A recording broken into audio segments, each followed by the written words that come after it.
Hello there. Welcome back to the Smallville Retrospective. We're on season 5, episode 10.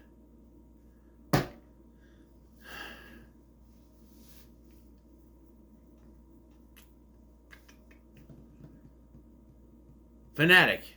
I want to say Obsession, but it's not what it is. Obsession was earlier on. Fanatic. I think Obsession is the one with the invisible girl. This is similar. So, there's a group of students from central Kansas that are Lex Luthor followers, and they have been threatening Jonathan Kent to quit the race, which he won't. Of course, we actually start the episode with, this is not even a freak of the week. She has no powers. She just is obsessed with Lex. But we start the episode with Jonathan giving some sort of speech. We see someone with a rifle pointed at him. And it appears to be Lois. See, I told you, Lois is bad. You cannot trust her. No. But I just told you the premise of the episode, so that kind of gave that away, didn't it?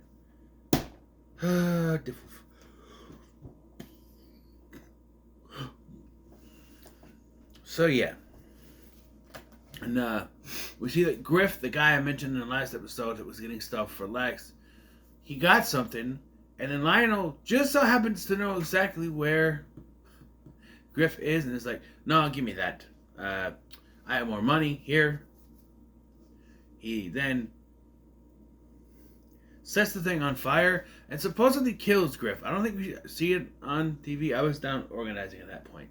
I don't think we see it. We find out later that Griff is dead.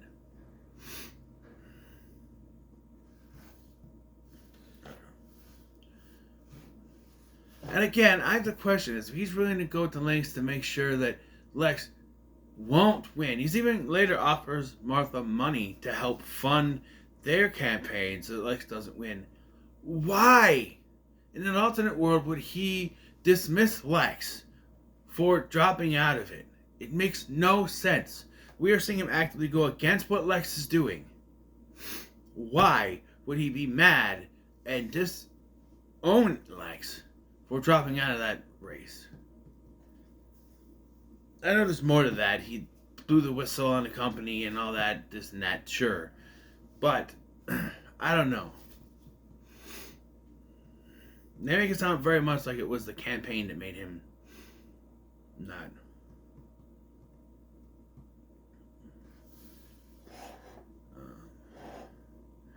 Clark and Lana are having issues. There's a lot going on in this episode. As they have not, done the horizontal hula since he got his powers back. And Mama wants some. So they start to make it out, and she says, ow, and it turns out she sat on a protractor. And then he gets nervous and doesn't want, he's afraid that he's going to get hurt. Now, when he talks to Chloe about this, Chloe basically, like, hey, you've not dealt with this, blah, blah, blah. But let me tell you something. When you are having sex, you are in the heat of it. You are just going all out. You're not caring about anything else in this world. It's two people coming together for one thing.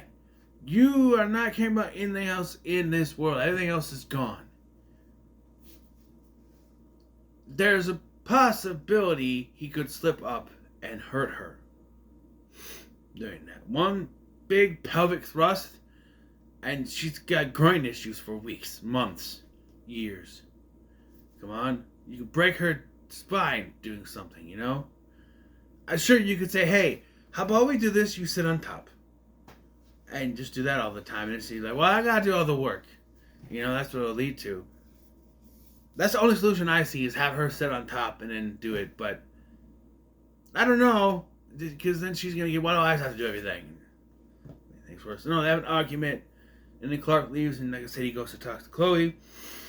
Chloe tries to reassure him that their relationship will still work.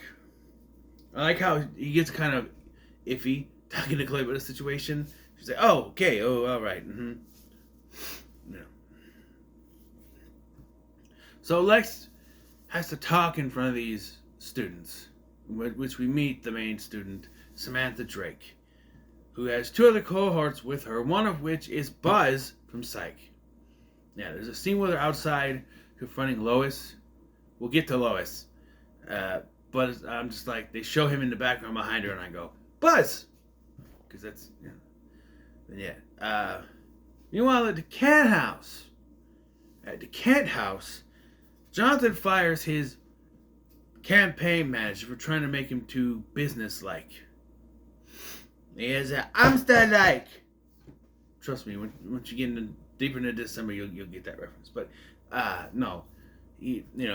Lois comes in and rightfully says, this is not what they are, Because of her standing up to this guy, he fires the guy and hires Lois to be his campaign manager. No, why? Why would you? No. Lois, really? No. I got an itch that I gotta get to. I'm using the scissors, so sue me. There we go. It's right in the small of the back, and it's hard to get. Yeah. Lois is his campaign manager.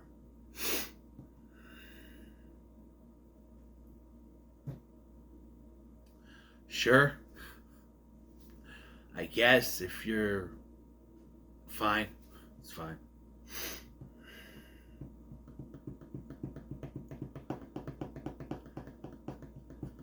So, let's see. Jonathan, during this time, gets a phone call, a mysterious phone call from someone with a deep voice telling him, this is your last warning. Give up the Senate race. Told you, stop calling here. The answer's no. Yeah. So then they jump him in his garage. In the barn. Excuse me, it's a barn. In the barn, they jump him in the barn. Like, it's Buzz. I'm gonna keep calling him that. Sage Brocklebank is the actor. But Buzz standing there, he's like, are you the one who's been sending me the messages? And he gets knocked out from behind by the other two. And so it's here, and then we cut to the city. We see Martha talking to Lionel. Like I said, he offers her the money to help fund. She doesn't answer yet. And then Clark is talking to Chloe. I didn't put two and two together that they were out there together because they come home together, and I'm like, huh? And they're walking around and everything, and then they hear the dog. And Shelby is sitting there, he's barking up at something, and they've somehow attached Jonathan to the top area barn. I don't know if that's where the loft is and they put him there. I don't know. It seems very weird to have knocked him out and tried to drag his unconscious body up there. It's 3 college students, one of which is a woman. Now, there's nothing wrong with that, but she's like a $150 woman. And these two other guys aren't that buff looking either. I don't know. She then shows up in Lex's office, bald, like all bald, because she's sitting in his office. Now, here's the thing. I noticed early on in the episode when she's first introduced, it looks like she's wearing a wig. Like, oh, so she actually shaved her head. But here, in certain lighting, it looks like a bald cap. So I don't know if they just put the bald cap on her and then put the wig on. I don't know. Or if she shaved her head for the role, then realized, oh, they're going to do a bald cap. And then the hair started growing back and they put the bald cap over top of it. And then the wig on top of that. Kind of like James McAvoy and X-Men First Class. Yeah, that's a hairpiece he's wearing in there because he shaved his head. Thinking he was going to... No, I'm not going to do that. They should have just went with it. Said, okay, he can be bald. Because you know what? His powers are supposed to be what makes him bald.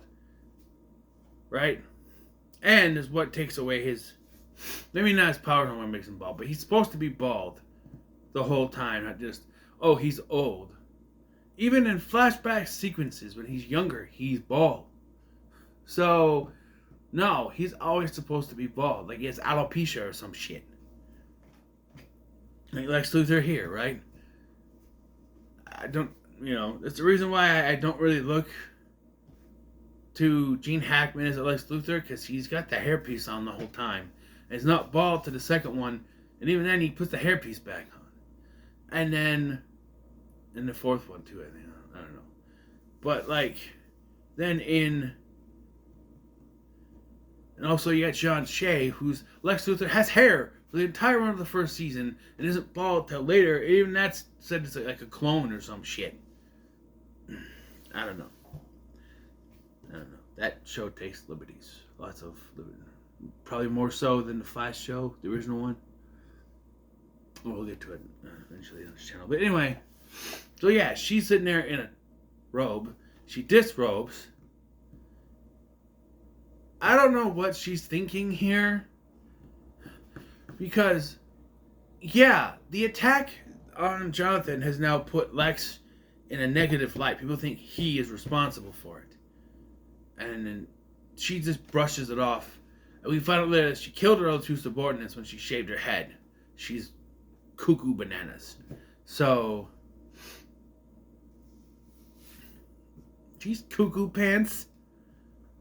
Yeah, and then she then is going to she's going to force Lois to shoot, that's what that was about, to shoot Jonathan and make it all about, she and Jonathan were having an affair. The college co-ed, he gets hired. And he fires, he fires the seasoned campaign manager and hires the young woman who's been living in their house with them. And now, she's trying to make it out like they had an affair and all that. Clark so happens to get there just in time to stop the bullet. I like how don't know whoever wrote this knows how a bullet works. Once it hits something, it stops. During this slow bullet time thing, it hits a balloon. I think if it hit the balloon, it would stop, right? Once it hits something, it stops, right? Maybe not. Maybe it would still keep going, but it would slow down for sure. I don't know. TV shows have spoiled me. Balloons, maybe not. But it hits a balloon, that pops in slow motion CGI. And then Clark's able to catch it and nobody sees him, of course.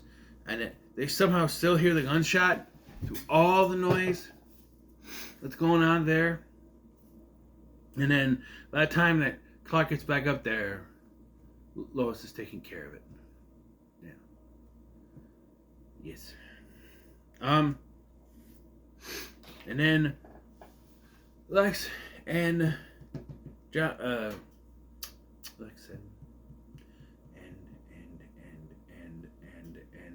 Lionel have a conversation where that's where Griff is brought up and how he was found dead.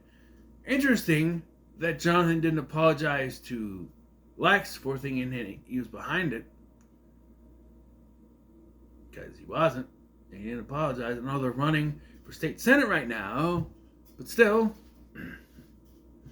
just saying. And the final scene is there's another scene where she's talking to Lois, so they say he has no money. And he's like, I know, I've been trying to tell him. I'm trying to find a way to tell him for a while now. And then she decides to accept Lionel's offer of money. So, and Clark and Lana have a talk in the barn. And she admits that she's been looking up the meteor showers. And she discovered that something came in the first meteor shower. One of the meteors didn't crash right. It landed. He thinks that an alien may have landed on Earth and has been here the whole time. Yes. And that's really pretty much where it ends. This was fine. It was fine. I don't know. If I was rating it like them, I'd give it a heater. Maybe. There's some good political stuff, but I don't know. The obsessive person, like, she's not thinking straight, obviously, but like her doing this stuff to Jonathan Kent doesn't mean they're gonna put Lex in a darker light. They're gonna automatically cast shade on him, thinking he's behind it. I don't know what she thinks she's doing. She's obsessed with Lex, sure, but she doesn't that obsession go too far, you know. But yeah. So, what are your thoughts on this episode? Leave a comment below. Make sure to like, share, subscribe. Thanks for watching. I'm Sky, and I'll see you in the next one.